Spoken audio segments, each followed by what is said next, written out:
Moving Out is the latest game from publisher Team 17, a team who I have come to refer to as the architects of arguments, as its newest title seems set to instigate the breakdown of relationships even more so than previously published games Overcooked 1 and 2. Moving Out is another fun and frenetic co-op experience, this time from developer SMG Studios, that sees you become the new recruits of the Smooth Moves family, a moving company run by an anthropomorphic box with a face drawn on. Within minutes of loading up the game, it was clear this was going to be more stressful than our previous co-op experiences. This is thanks in part to a dedicated slap button. So, as well as buttons to lift and throw the boxes you're tasked with moving, you can dramatically slap away any foes you might encounter, and, unfortunately, each other. You begin the game with 6 character choices which include a cat, a dog, and a sentient toaster. There's plenty of customization too, which means your dog can be an astronaut, your sentient toaster can wear a jaunty hat, and in a lovely touch that alludes to the care put into the accessibility in the game, all characters can be in wheelchairs. Right from the loading screen, the game charms you with witty remarks, and your characters will have funny interactions at the start and end of each level. Each level requires your moving team to drive to a building of some kind and load all items into the van. I say items because these can range from sofas and chairs to haunted furniture and barnyard animals, all the while set to an 80s synth-pop soundtrack. And as the astronaut dog I was playing as pointed out, we're not just moving furniture,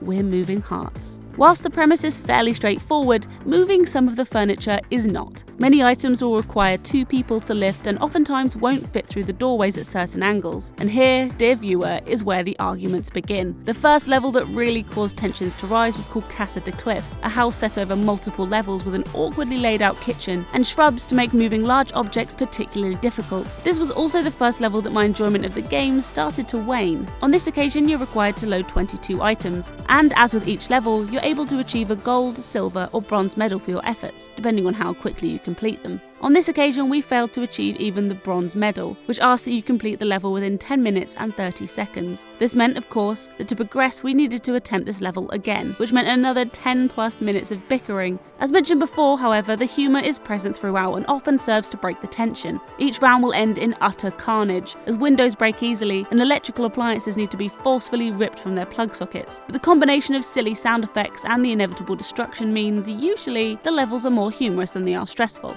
Usually. A real standout level in this regard paid homage to the game Frogger, and required you to move furniture across a busy road and then over logs on a stream, all the while being harassed by a green frog who, surprise surprise, wants to make it to the other side. This level had us laughing out loud, and managed to repair most of the emotional damage caused by Casa De Cliff.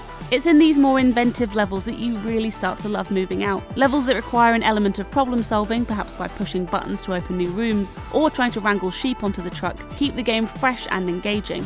This isn't always consistent, however, as levels where the main obstacle is the sheer number of boxes to load can go on a lot longer than most, and come to feel like a chore, particularly when you have to replay them. The same can be said for the arcade mode, an area on the map you can drive to and unlock levels in with coins earned throughout the game. These are mini-games that will have you playing out a condensed version of what the levels have you doing, like navigating a sofa around a moving obstacle course. As a whole, Moving Out seems to leave less opportunity for strategic thinking than its main rival Overcooked. Where levels in Overcooked would end in methodically plotting our course of action, Moving Out ends with us jumping back in and somehow causing even more destruction than before. When we stopped trying to go for gold and simply revelled in the chaos, it got a lot more enjoyable. Overall, Moving Out is an exciting and genuinely funny co-op experience. The writing is smart, the game is stylish, and some standout levels are brilliantly designed. If you think the relationships with your co-op partners can handle it, then it's time to join the Smooth Moves family. We give it 3.5 stars.